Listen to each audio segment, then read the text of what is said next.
사실 반도체는 어느 정도 중국 시장에 먹히는데 다른 산업들의 중국 쪽으로 가는 수출이 이미 한 2, 3년 전부터 꺾이고 있었다. 상당히 좀 심각하다. 그게 철강, 석유화학일 수도 있고 자동차일 수도 있고 한데 우리의 산업 경쟁력 자체가 문제가 있는 게 아닌가. 지금 이제 그런 우려가 많이 나오고 있습니다. 중국 기업들이 다 따라왔다는 것 같아요. 그러니까 반도체는 못 따라오는데 네. 자동차만 해도 우리가 중국에 진출했던 자동차 회사들이 다 지금 철수하는 그런 모양새고, 석유화학이나 철강도 중국이 과거에는 이제 가격 경쟁력으로 밀어붙였는데 지금은 품질이나 기술도 어느 정도를 따라오고, 과연 중국 시장 내에서만 그칠 건가? 사실은 이제 세계 시장 전체에서도 같은 상황일 거란 말이죠. 그러니까 그런 부분이 우리 수출이 안 되는 원인일 거고, 이게 단기적으로 이런 현상이 일어나는 게 앞으로 이제 계속 이렇게 된다면 세계 시장에서 우리 수출이 과연 버틸 수 있을까? 현대경제연구원에서는 우리나라 수출 문제를 어떻게 보고 계십니까? 일단은 최근에 이제 교육과 관련해서 관심이 갔던 게 무역수지 적자인데, 사실은 무역수지 적자는 시간이 지나면 해결될 문제거든요. 그 무역수지 적자 원인은 원재재 가격이 많이 올랐기 때문에 그게 점점 좀 내려가고 있고, 그래서 사람들이 거기에 시선을 많이 뺏기고 있는데 사실 더 중요한 건 수출이거든요. 네. 수출이 지금 2%대가 나왔어요. 전년 동월 대비 증가율이 9월 달께 한 3, 4개월 전만 해도 10%대였거든요. 네. 그러니까 갑자기 수출이 이제 경기가 막 꺾여 내려가는 거죠. 네. 지역별로 보면 중국 쪽 수출이 한 4개월 정도 마이너스가 나온 것 같아요. 우리나라에서 중국으로 가는 게. 네. 그러니까 우리나라의 한 25%가 이제 중국 쪽으로 수출이 가는데, 그 시장에 뭔가 문제가 생겼고, 산업적으로 보면 반도체 쪽이 확연히 꺾이는 게 나오고, 근데 이제 우리가 중국으로 수출하는 거에 한 40%는 사실 반도체예요. 반도체를 빼잖아요. 네. 그럼 대중국 수출의 감소율은 확 더 떨어집니다. 그러니까 사실 반도체는 어느 정도 중국 시장에 먹히는데 다른 산업들의 중국 쪽으로 가는 수출이 이미 한 2, 3년 전부터 꺾이고 있었다. 그러니까 이거는 최근에 어떤 중국 쪽의 도시 봉쇄 때문에 공급망이 작동 안 되고 물류망이 작동 안 되고 그래서 수출이 안 된다? 이 영향이 아닌 거죠. 그러면 상당히 좀 심각하다. 그게 철강, 석유화학일 수도 있고 자동차일 수도 있고 한데 우리의 산업 경쟁력 자체가 문제가 있는 게 아닌가. 지금 이제 그런 우려가 많이 나오고 있습니다.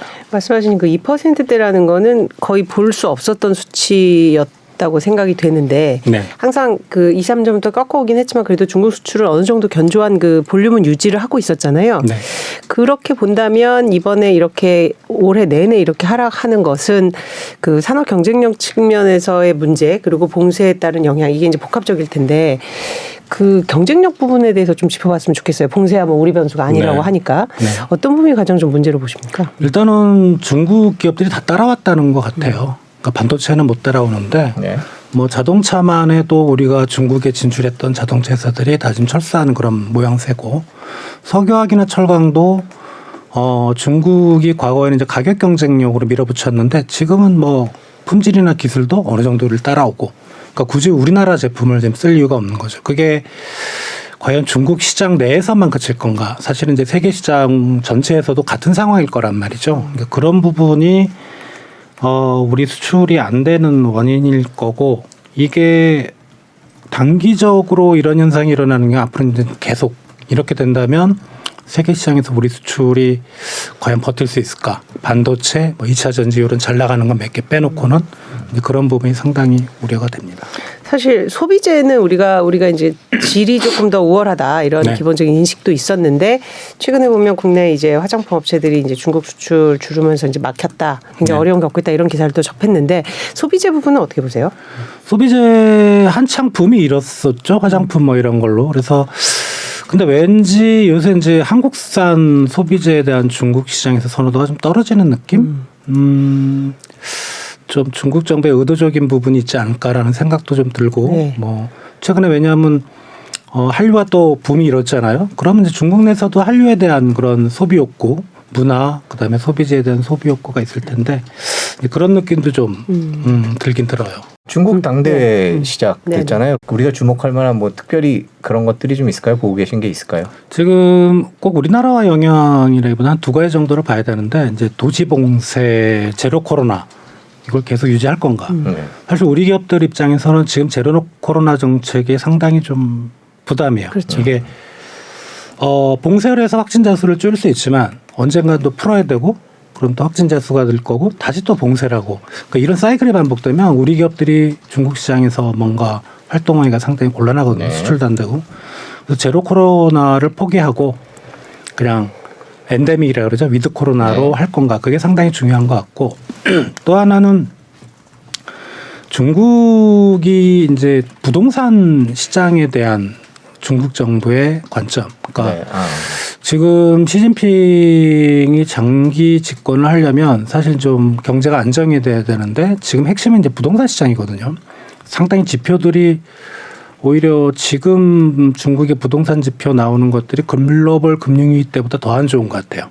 특히 지방 쪽으로 해서 이제 그런 부분에서 과연 그런 쪽에 어떤 경기 부양책을 쓸 건가.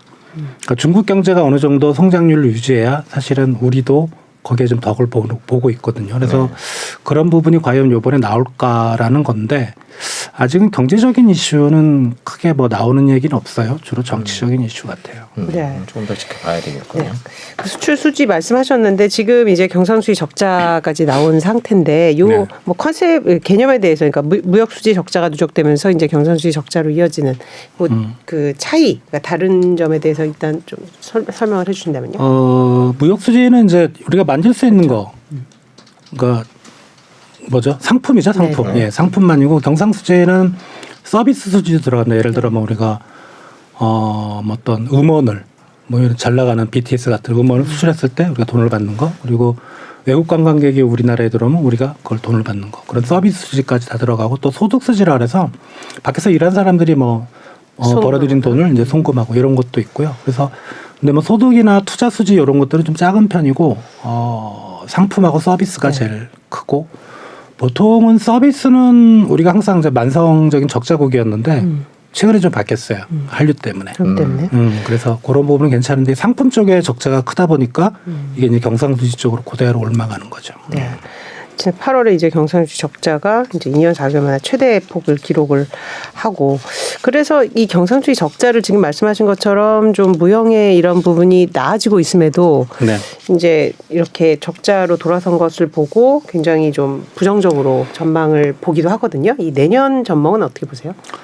경상수지 올해 무역수지 연간으로는 적자가 나올 거예요. 아마 마이너스 한 400억 아니면 300억 달러 후반대로 연간 나오는데 경상수지 흑자가 나옵니다. 뭐 이번 달에 좀 급격하게 떨어진 부분이 있긴 하지만 그런 뭐 일시적인 요인도 좀 있고 그래서 경상수지 흑자가 나오는데 내년에 경상수지가 그렇게 큰 폭의 흑자는 어려울 것 같아요.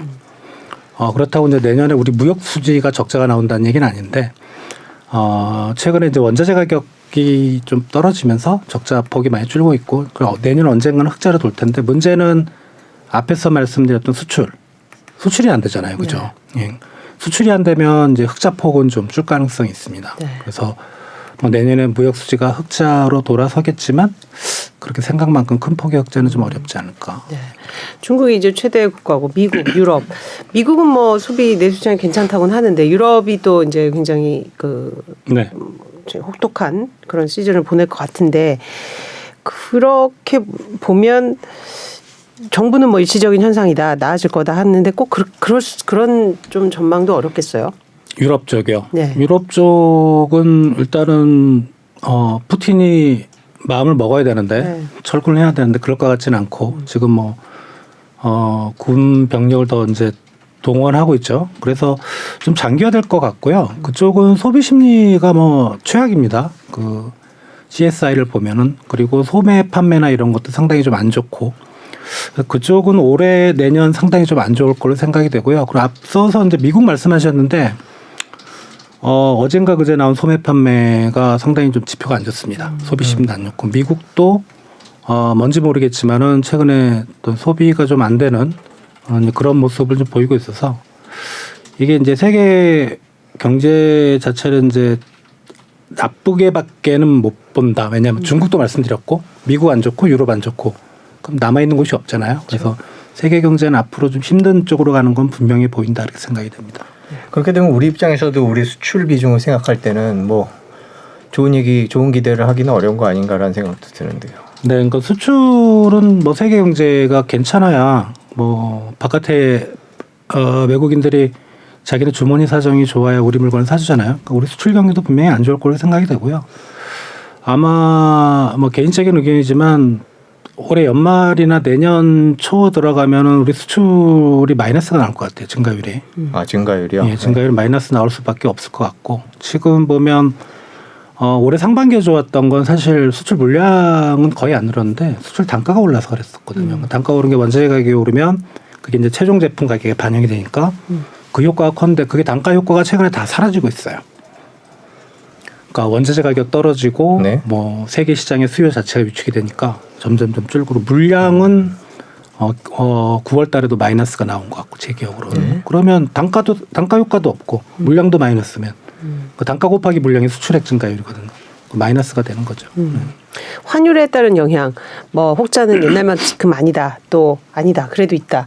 네. 지금 환율 저희 상승폭으로 볼 때는 분명히 있을 것 같은데 그거는 고려하지 않아요? 있을 겁니다. 네네. 예, 분명히 있을 거고요. 뭐 왜냐하면 1,100원, 1,200원 얼마 전까지만 거기서 1,400원 때까지 올라갔잖아요. 근데 한참 있다 나오죠. 그리고 시차가 나오는 시차도 문제지만 세계 경제가 좋아야 돼요. 그러려면. 기본적으로. 네, 예, 근데 물량 자체, 수요가 자체가 주니까 사실 그 효과는 좀 묻힐 가능성이 있다고 생각이 됩니다.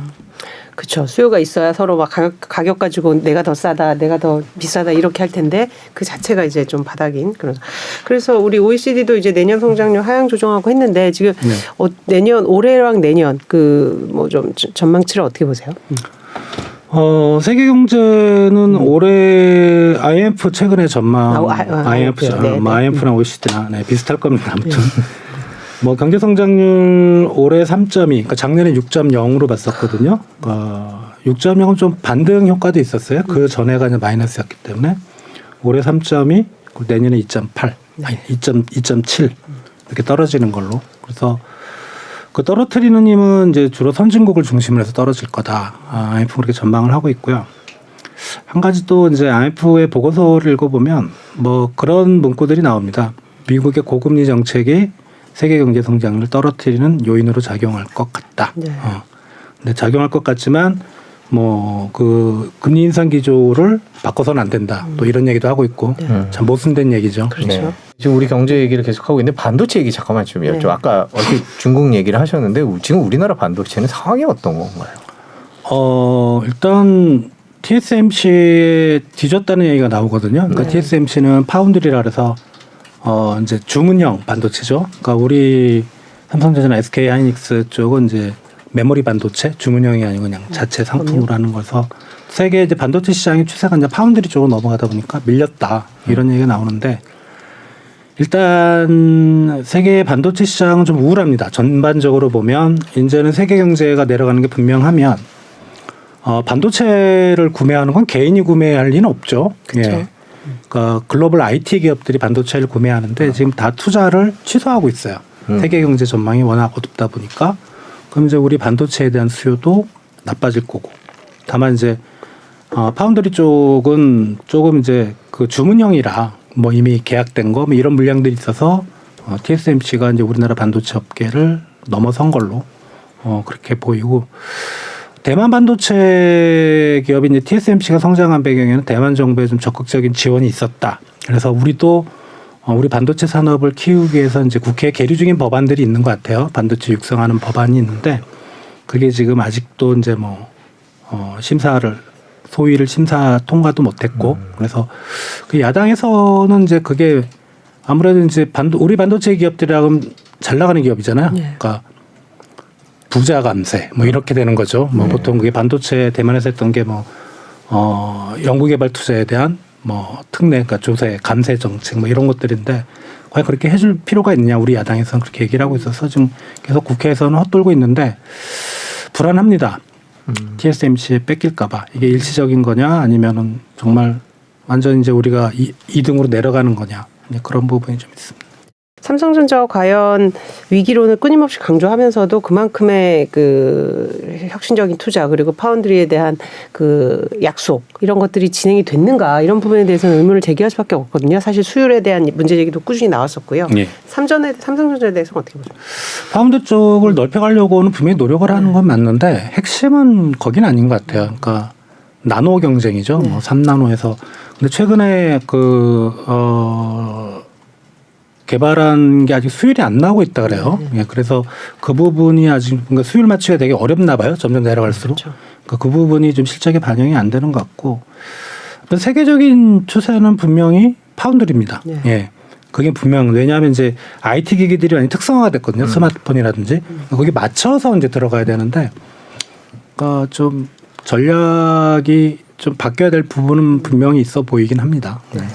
그 아까 말씀해 주시는 거는 이제 반도체 경기가 이제 뭐 사이클도 타고요. 뭐 그런 상황도 있는데 그러면 현대경제연구원에서는 이 반도체 경기는 언제쯤 뭐 반도체는 아까 말씀해 주신 대로 개인이 사는 게 아니라 IT 기업들이 주로 사니까 그 언제쯤 다시 재개되어 올 거다 이렇게 보고 계세요? 좀 멀리 보면 아직도 이제 디지털 전환에 대한 그런 분위기는 있어요. 그러면 이제 글로벌 IT 기업들이 언젠가는 뭐 투자를 할 거고요. 그 투자 시점은 세계 경제가 바닥을 치고 더 이상 이제 나빠지지 않을 거라는 그리고 금리가 이제 좀 떨어질 수 있다는 그런 분위기가 형성됐을 때 이제 선제적으로 투자가 들어갈 수 있을 것 같고 그 말은 바꿔 말하면 이제 내년 언제쯤일 것 같거든요. 그러니까 왜냐하면 IMF가 내년 성장률은 상당히 좀 안 좋게 봤는데 내년에 아까 2.7%로 말씀드렸잖아요. 네. 2024년부터는 이제 3%대로 올라가요. 그러면 내년까지 어렵고 언젠가 바닥이 오고 미국 연준이 금리를 좀 떨어뜨리는 시간 그 타이밍에 아마 반도체 경기가 좀 선제적으로 살아나지 않을까 그렇게 생각합니다.